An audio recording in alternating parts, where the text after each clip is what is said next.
My father-in-law gave a toast mocking my infertility, so I revealed his secret child during dessert. My father-in-law, Ferdinand, stood at the head of his 60th birthday banquet, lifted a crystal flute of Veuve Clicquot, and said, "To my son Auguste, who married a beautiful empty vessel." And 73 guests laughed because they thought it was a joke.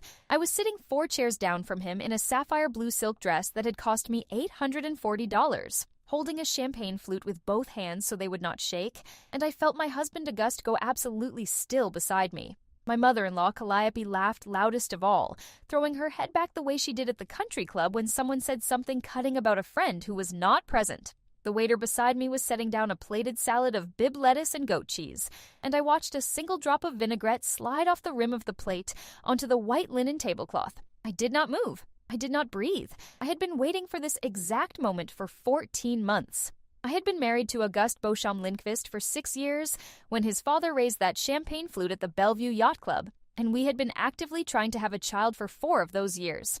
I was 32 years old and worked as a senior data analyst at a healthcare consulting firm in downtown Chicago, the kind of job where I spent my days finding patterns in numbers that other people had missed. Auguste was 36, a tax attorney at his father's firm, Beauchamp Lindqvist and Associates, a boutique practice that handled estate matters for wealthy families across the North Shore. We lived in a brownstone in Lincoln Park that we had bought together with help from his parents. We had a French bulldog named Pippa. We had a fertility specialist on retainer at Northwestern.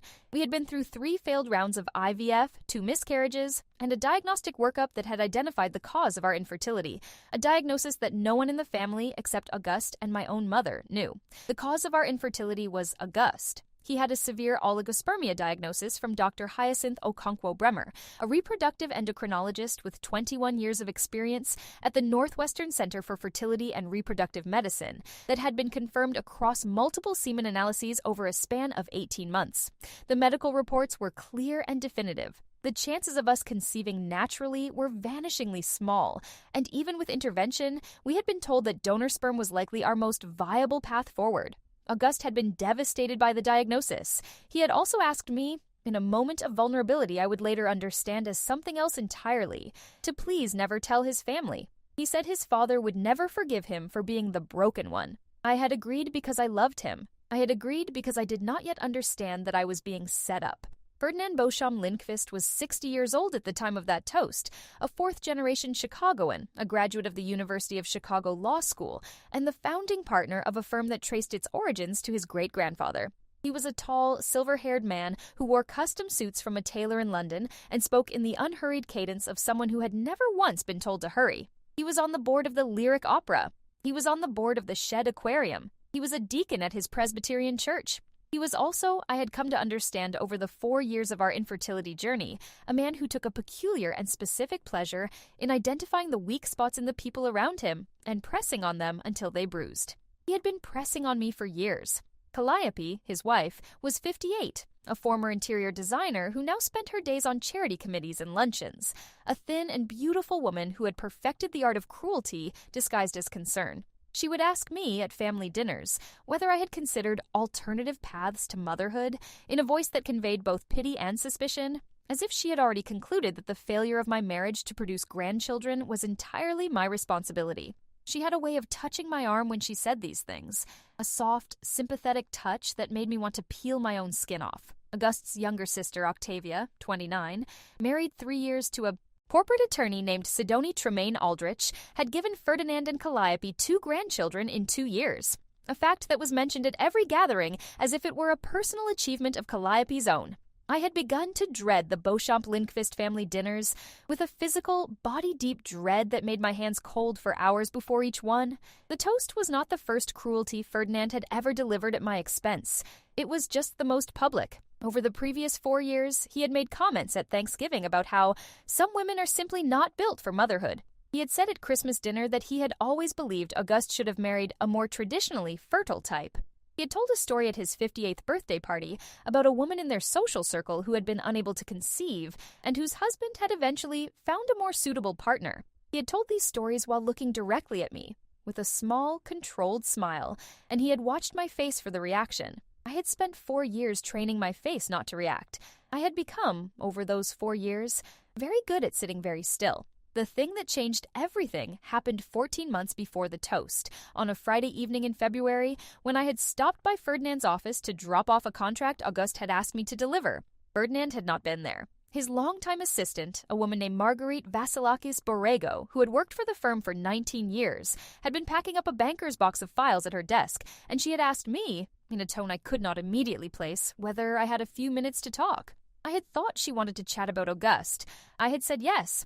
She had closed her office door, which I had never seen her do before, and she had told me that she was retiring in 3 months and that there was something she had been carrying for many years that she needed to put down before she left. What Marguerite told me over the next 90 minutes, in the quiet of her office with the door closed and the cleaning crew vacuuming somewhere down the hall, was that Ferdinand Beauchamp Lindqvist had a secret child. The child was now 17 years old, a high school junior at a private school in Oak Park named Indigo Wexler Bryant, the result of a long affair Ferdinand had conducted with a paralegal at the firm who had left abruptly 19 years earlier under a non-disclosure agreement. The paralegal, a woman named Ondine Wexler Bryant, had received a settlement that Marguerite had personally processed, a monthly payment that continued to this day from a trust Ferdinand had established, and that he believed his wife and son knew nothing about. Marguerite had been the only employee at the firm with full knowledge of the arrangement. She had carried that knowledge for 19 years. She was tired of carrying it. She did not just tell me, she gave me copies. She had been making them quietly and methodically for years, in a brown accordion folder she kept in her own personal safe deposit box at the Northern Trust branch on Michigan Avenue. She handed me a flash drive containing scans of everything, the original NDA from 19 years earlier, signed by both Ferdinand and Ondine. The trust documents establishing the monthly support payment, which had been $3,200 a month for 19 years and was scheduled to continue until Indigo turned 25. The school enrollment records for Indigo, with Ferdinand listed as the financial guarantor through a shell corporation. A handwritten letter from Ferdinand to Ondine, dated 3 years after Indigo's birth, in which Ferdinand acknowledged paternity, expressed regret about his marriage, and asked if there was any way they could find a way to be together. The letter was on Beauchamp Lindqvist firm letterhead in Ferdinand's own handwriting, signed at the bottom with his full name. I sat in my car in the parking garage for 40 minutes after I left Marguerite's office. I held the flash drive in my hand. I thought about Ferdinand's smile across the Thanksgiving table. I thought about Calliope's hand on my arm. I thought about the way Octavia would mention her children's milestones in passing, while watching me with carefully calibrated sympathy. I thought about my husband, Auguste, who had asked me to keep his diagnosis a secret while his father called me an empty vessel at family dinners. I drove home. I uploaded the contents of the flash drive to 3 separate encrypted cloud accounts. I deleted the flash drive's contents and physically destroyed it in a vise in our basement workshop.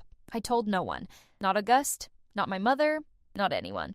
I had become very good at sitting very still, and I knew that the moment to move had not yet arrived. Over the next 14 months, I built a case. I did it slowly. I did not raise suspicions. I continued to attend family dinners. I continued to absorb Ferdinand's comments and Calliope's pity. I continued to undergo fertility treatments with Auguste, treatments I now knew were a charade because the real diagnosis had been disclosed to me by Dr. Okonkwo Bremer 18 months before Marguerite handed me that flash drive. But I also, quietly, began to consult professionals. I hired a private investigator named Tomislav Krajicek Banderas, a former Cook County Sheriff's investigator with 26 years of experience, who confirmed, through public records and discreet observation, that Indigo Wexler Bryant was indeed Ferdinand's biological daughter, and that Ondine Wexler Bryant still received her monthly support payments via wire transfer from a Cayman Islands account that I had not even known existed. I hired an attorney named Solveig Halverson Mbeki, a partner at a downtown firm who specialized in family law and matrimonial litigation, and who had spent 11 years at the Cook County State's Attorney's Office before going private. Solveig was a tall, calm woman in her late 40s who took copious notes on a yellow legal pad and who listened to my entire story over the course of 3 separate 2-hour meetings without ever once interrupting me. At the end of the 3rd meeting, she set down her pen, folded her hands, and said, "Anouk, I want to walk you through what you actually have here, because I think you may not yet understand the scope. You have evidence of a 19-year-long fraud against the marital estate. You have evidence of substantial assets being secretly diverted to support a child your mother-in-law has no knowledge of. You have evidence that, if Calliope chose to pursue it, could result in a divorce judgment that would devastate Ferdinand financially. And you have a husband who has been lying to you about his own role in your fertility struggles. That last sentence had hit me harder than I had expected. I had asked her to elaborate. Solveig had pulled out a folder I'd given her, the one containing Auguste's diagnostic workup from Dr. Okonkwo-Bremer, and she had walked me through what the documentation actually showed. Auguste had received his diagnosis in August of the year before the toast. He had received it 8 months before he had asked me to undergo my 3rd round of IVF, a round that had used my eggs and his sperm in a process that, given his diagnosis, had a statistically negligible chance of succeeding. Solveig had asked me, gently, whether I understood what that meant. I had said I thought so. She had said, Anouk, he knew the treatment was going to fail. He let you go through it anyway. He has been letting his family blame you for something he knows is medically his issue. I want you to think about what that tells you about him. I thought about it for weeks. I thought about it while I sat through Easter dinner at Calliope's house and listened to Ferdinand make a passing comment about how some marriages are blessed and some are not. I thought about it while I sat through Mother's Day brunch and watched Calliope present Octavia with a custom-made bracelet engraved with her grandchildren's names. I thought about it while I sat through Auguste's parents' anniversary dinner and listened to Ferdinand toast Calliope as the only woman I have ever loved or could ever love. I thought about it while Auguste lay next to me in our bed at night and asked me, in a voice that I now recognized as performance, whether I wanted to look into adoption. I told him I would think about it. I had become, by that point, almost frighteningly calm. I was waiting for the right moment, and I was paying very close attention. The right moment, when it came in the form of an invitation. Ferdinand was turning 60. Calliope was throwing him a banquet at the Bellevue Yacht Club, the kind of event that would include 73 guests, a printed program, a 4-course meal, and toasts. Toasts were the thing I had been waiting for. I had become certain, over 14 months of observation, that Ferdinand would not be able to resist using a toast to make some kind of remark about my infertility, because he could not resist making such remarks in private, and the public stage would be too tempting. I had not known what form the remark would take. I had not needed to. I had spent 14 months preparing for the moment to arrive, and when the invitation came, I had 3 weeks to finalize my preparations. I used them carefully.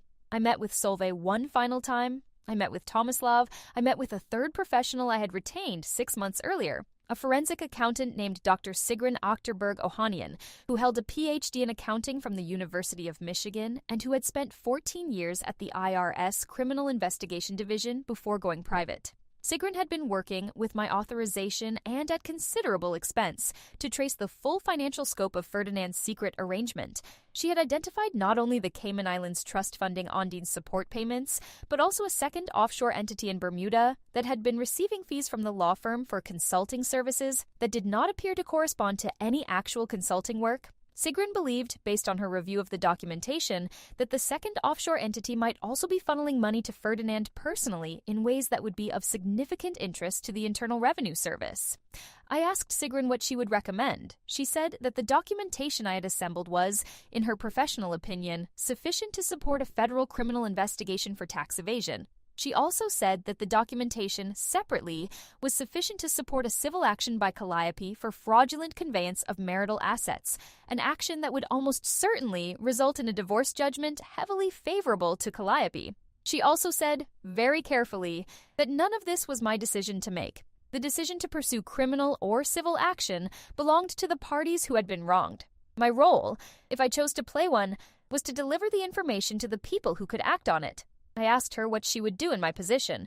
She thought about it for a long moment. Then she said, I would not give Ferdinand the opportunity to control the narrative. I would deliver the information in a context he could not manage. I sat with that advice for 2 days. I thought about every comment Ferdinand had made over 4 years. I thought about Calliope's hand on my arm. I thought about Auguste, who had let his father insult me at family dinners while keeping his own diagnosis hidden. I thought about Indigo Wexler-Bryant, the 17-year-old girl who, by all the evidence Tomislav had gathered, was a quiet honors student at a private school who played varsity soccer, who had no idea that the man whose monthly payments supported her family was about to be exposed as her biological father in front of 73 of his closest friends and associates. I thought about whether what I was planning was fair to her. I called my own therapist, a clinical psychologist named Dr. Wendelin Pflugfelder-Asante, and I asked her the question directly. She listened, and then she said, Anouk, the harm to that young woman was done by her biological father 19 years ago. The exposure is a consequence of his choices, not yours. I made my final preparations in the week before the banquet. I had Solveig draft 3 sets of documents, each of which would be delivered by overnight courier on the morning of the banquet. The first set went to Calliope's personal attorney, a man named Reginald Holstrom Yamashita, who had handled her family's affairs since before her marriage to Ferdinand, and contained a complete copy of the evidence regarding Indigo and the financial arrangements. The second set went to a reporter at the Chicago Tribune named Marisol Pemberton Achebe, who had been covering legal affairs in the city for 16 years, and who had a reputation for thorough fact-checking and discretion. The third set went to the Chicago field office of the IRS Criminal Investigation Division, addressed to a special agent named Kari Nakashima Brodsky, whose name Sigrun had provided me. Solveig confirmed by phone, the morning of the banquet, that all 3 packages had been received and signed for. I dressed for the banquet that evening in the sapphire blue silk dress I had purchased 6 weeks earlier, the dress I had bought specifically for this night. I had my hair done at a salon in the West Loop. I wore the diamond earrings that had been my grandmother's. I drove to the Bellevue Yacht Club separately from Auguste, who had gone ahead to help his father with seating arrangements, and I parked my own car in the lot because I had decided I might want to leave alone. I walked into the banquet hall at 7 in the evening, and I let Calliope kiss me on both cheeks and tell me how lovely I looked. I let Octavia show me photos of her children's most recent ballet recital. I let Ferdinand clap me on the shoulder and say, in his unhurried voice, that he was so glad I had been able to make it. I smiled. I sat down at my assigned seat. I waited. The first course was served at 7:30. The toasts began at 7:52. Ferdinand's brother, Hadrian, a retired federal judge, went first with a long and warm speech about Ferdinand's childhood. Calliope went second with a speech about Ferdinand's devotion to his family. Octavia went third with a speech about Ferdinand as a grandfather. Then it was Ferdinand's own turn to respond, and he stood, and he raised his crystal flute, and he delivered the line about Auguste's beautiful empty vessel. The laughter from the room was the laughter of people who had been drinking for an hour and who trusted the speaker to be telling a joke. I watched Calliope laugh. I watched Octavia's husband suddenly look uncomfortable. I watched Auguste beside me do absolutely nothing, his face arranged into a small frozen smile that I had seen many times before. The waiter set down the salad. The vinaigrette dripped. I did not move. Ferdinand sat down. The salads were eaten. The conversation around the table resumed. Octavia leaned over and asked me, in a tone of practiced sympathy, whether I was doing okay. I told her I was fine. The entree was served. Pan-seared salmon with asparagus. I ate it. I drank my wine in measured sips. I watched the clock on the far wall of the banquet hall. I had timed this with Solveig over the phone the night before. I needed dessert to be served. I needed the room to be settled. I needed Ferdinand to be relaxed, with 3 glasses of champagne in him and a 4th coming. And I needed him to believe that the night was proceeding exactly as he had planned it. I watched the clock. The entree plates were cleared. The dessert plates were brought out. A small slice of chocolate torte with a raspberry coulis. The waiters circulated. The room hummed. At 8:53, I stood up. I picked up my own champagne flute. I tapped it 3 times with my dessert fork, the sound clear and high through the banquet hall, and the room slowly fell quiet. Ferdinand looked at me with the indulgent expression of a man humoring a daughter-in-law who had finally decided to participate. Calliope's smile flickered. Auguste's hand reached for my wrist under the table, and I gently moved it away. I waited until the room was completely silent. I waited a beat longer. Then I said, in a voice that I had practiced for 14 months to keep level, I would like to offer a toast of my own, in response to Ferdinand's earlier remark. I think it is only fair, after 4 years of being publicly characterized as an empty vessel, that I have the opportunity to share a few facts with the people who have heard so much about my fertility. The room was very still. Ferdinand's smile remained in place, but I could see, in the tightening at the corners of his eyes, the first flicker of recalibration. I continued. I said, first, I would like to share that the medical cause of our inability to conceive a child has been definitively identified, and that the cause is not me. The diagnosis is documented in medical records from Northwestern that have been reviewed by my attorney and that I have authorized her to share with anyone in this room who is interested.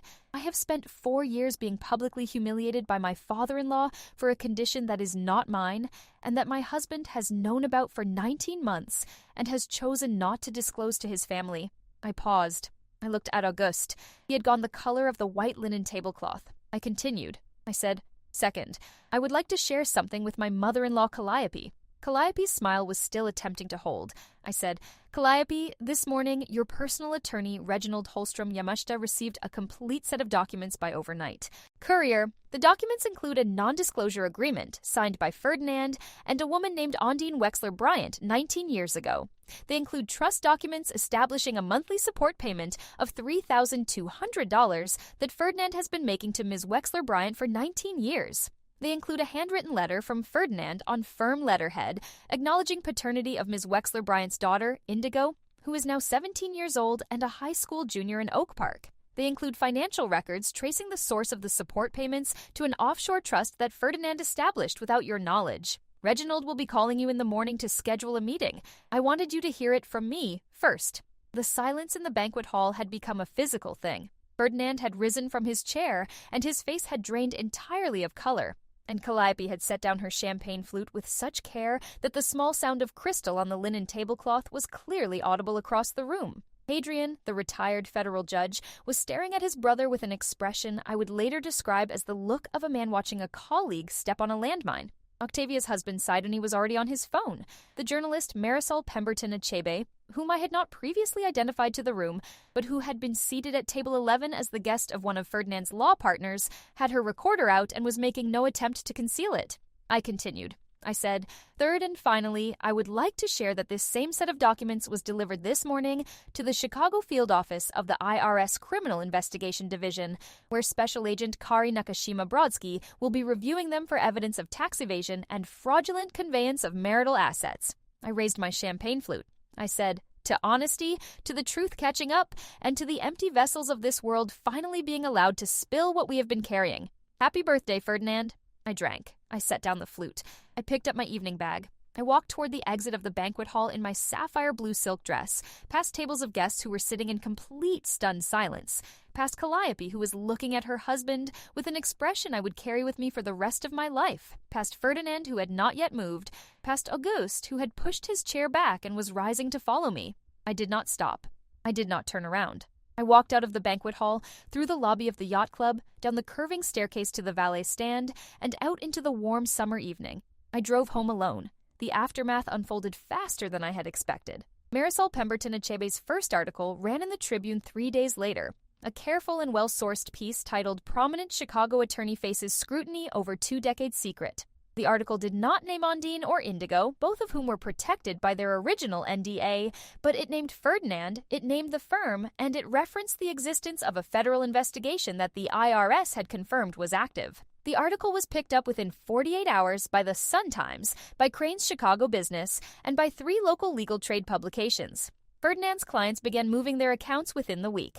2 of the firm's other partners resigned and announced the formation of their own firm. The Lyric Opera quietly removed Ferdinand from its board. The Shed Aquarium issued a statement that Ferdinand had stepped back from his board duties to attend to personal matters. Calliope filed for divorce 6 weeks after the banquet.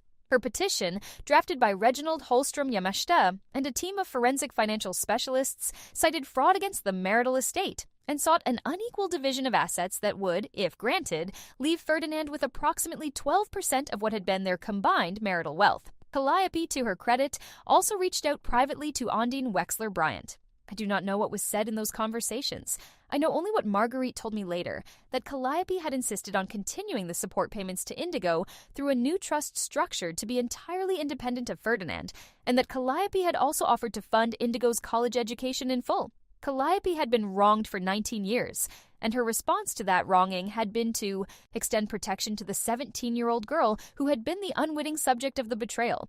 I gained a complicated respect for Calliope in those weeks that I had not previously had. The IRS investigation took 11 months. Special Agent Nakashima Brodsky, whom I met with 3 times in the federal building downtown over the course of the investigation, was meticulous and patient. The case against Ferdinand was ultimately settled through a plea agreement that involved his guilty plea to 2 counts of tax evasion and 1 count of wire fraud. He was sentenced to 30 months in federal prison, 3 years of supervised release, and restitution of approximately $1.4 million.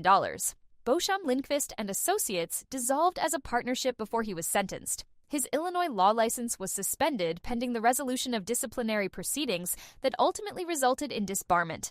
The brownstone in Lincoln Park, which Calliope had owned outright through her family trust, was put up for sale. Ferdinand reported to a minimum security federal prison in southern Indiana on a Monday morning in October, 11 months after his 60th birthday.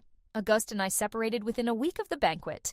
I moved out of the brownstone the morning after the toast, leaving everything behind except my clothes, my professional files, and Pippa, who came with me because I had been her primary caregiver for her entire life. I rented a small apartment in West Loop and lived there for 6 months while my own divorce proceedings worked their way through the courts.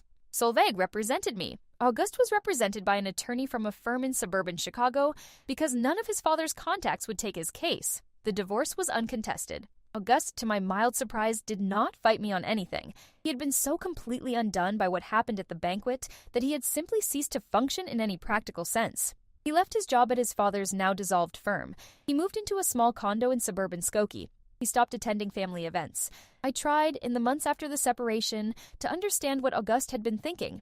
I did not ask him directly because we had stopped speaking, but I read his deposition transcripts in the divorce proceedings, and I spoke at length with Dr. Flugfelder-Asante, my therapist, about what the pattern of his behavior had meant. What I came to understand, over many months of conversation, was that Auguste had been raised by his father to believe that his masculinity, his worth as a man, was inseparable from his ability to produce children.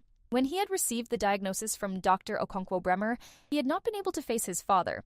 He had also not been able to face himself. The easiest path, the path that had required the least confrontation with his own pain, had been to let me absorb the family's disappointment and his father's cruelty while he stood quietly beside me. He had loved me, in his way. He had also been a coward. Both things were true. I did not see Auguste again for almost 2 years after the divorce was finalized. I saw him once, by accident, at a coffee shop in River North 18 months later. He was sitting alone at a window table with a book and a cup of tea, and he looked thinner and older than I remembered, with gray at his temples that had not been there before. He saw me at the same moment I saw him. He half rose from his chair. I shook my head very slightly, and he sat back down. I bought my coffee and I left. I did not feel anger when I saw him. I did not feel grief. I felt a strange, distant tenderness for the man I had loved for 6 years, the man who had failed me so completely that the failure had become the foundation of my new life. I did not regret what had happened at the banquet. I did not regret leaving. I just understood, more clearly than I had before, that we had both lost something we could not get back. I met Indigo Wexler-Bryant only once, almost 3 years after the banquet. Calliope had arranged it, with Indigo's permission and the participation of her mother, Ondine. We met at a small French restaurant in Andersonville, the 4 of us, on a Saturday afternoon in late spring. Indigo was 19 by then, a sophomore at Northwestern studying environmental science, a serious and self-possessed young woman who looked unsettlingly like her father in the cheekbones and the eyes. I had been nervous about the meeting. I had not known how she would feel about me, the woman whose toast had exposed her existence to 73 of her father's closest friends. She had thanked me. She had said, in a voice that was steadier than mine, that she had spent her entire life knowing something was being hidden and that the exposure had given her the first honest year of her life. Her mother, Ondine, had reached across the table and taken my hand. We had eaten lunch. We had not promised to stay in touch. We have not been in touch since. Some things are complete in themselves. I started dating again 2 years after the divorce. I met a man named Anselm Thorgrimsson Okafor, an architect who designed sustainable housing developments at a gallery opening in the West Loop. He was 41, divorced, with 2 adult children from his first marriage, and the kind of quiet steadiness that I had not known I was looking for until I found it. I told him about the banquet on our 3rd date. He listened all the way through without interrupting, and when I finished, he said, "Anouk, I want to ask you something. And I want you to know that whatever you answer is fine. Do you still want children?" I told him I did not know. I told him that the years of trying had hollowed something out in me, and that I was still figuring out what was left. He nodded. He said, "Then we will figure it out together, or we will not. Either way, you are not an empty vessel. You never were. We have been together for 14 months. He has met my mother. He has met Pippa.